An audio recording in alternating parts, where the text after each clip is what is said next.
Japan is on course for its deepest post-war economic slump. COVID-19 has pushed the country into recession for the first time in nearly 5 years. The world's third largest economy shrank at an annualized rate of 3.4% in the first quarter. Exports in the trade-reliant nation dropped 6%, the biggest decline in nearly a decade. And private consumption slipped 0.7% quarter on quarter.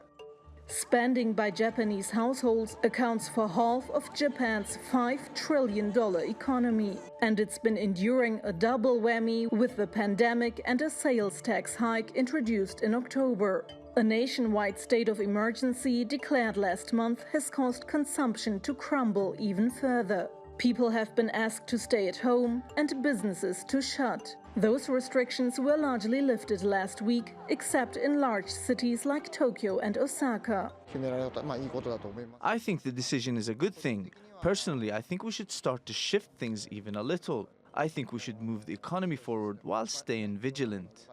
The decision may be a relief for Japanese longing for retail therapy, but it won't be enough to avoid an even bigger economic collapse. Analysts believe GDP will plunge 22% this quarter, the biggest decline on record. To cushion the blow, Prime Minister Shinzo Abe had offered a record financial lifeline. He's now promised to expand it to fund fresh spending. To strengthen the previous supplementary budget worth $1.1 trillion, the government will immediately start to compile the next supplementary budget. An old Japanese proverb says, fall 7 times, get up 8. The Asian nation has overcome disasters before. Its residents can now only hope the country will emerge standing from a global crisis whose endpoint remains unknown. Sibel Karkus, TRT World. Well, for more on this, Bill Emmott joins us now from Dublin. He's the chairman of the Japan Society of the UK and former editor-in-chief of The Economist. Welcome back to the program, Bill. Now, as we heard there, Japan's economy was already under pressure before this coronavirus.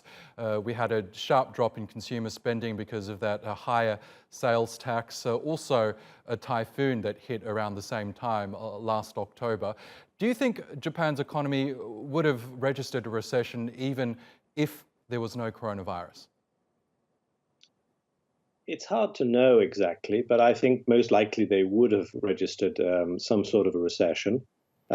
Obviously, as your report said, this latest quarter report doesn't include the direct impact of the coronavirus, but what it does include is the impact of the coronavirus outbreak in China and in the rest of particularly Northeast Asia, which are important markets for Japan.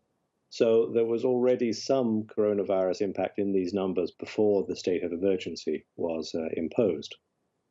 Against that, though, I would say that if you compare Japan with the United States and Western Europe, in other words, comparably developed economies, I would think that Japan will actually suffer less of a coronavirus recession or depression than those other economies.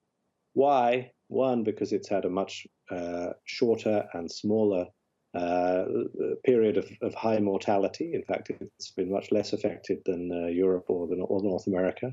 Secondly, because it's nearby China, and China is its biggest trading partner, and China's economy is already reviving, slowly, gradually, but it's reviving. So Japan is more favorably positioned than Europe or North America, but still, it's going to be a big hit.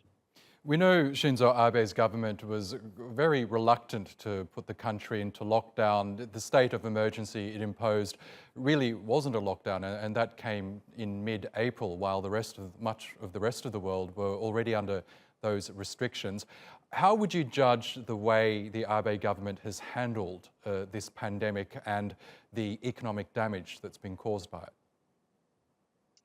Well, I think that all governments around the world are best judged by how clear and consistent they have been in their decision-making. The Abe government could point to a pretty good outcome in the sense that actually the rate of deaths has not been high, the hospital system has not been overwhelmed, and I think the recession will be not so bad compared with other countries. But the Abe government, nevertheless, has zigzagged in its decision-making and in its response in a way that's drawn a lot of criticism and I think broken some trust. In particular, the central government, has been less well trusted than, for example, the governors of Tokyo or Osaka, which have, rather as in the US with Andrew Cuomo from New York State compared with Donald Trump, the governors have been more trusted and more credible in their communication and in their decision-making than the central government.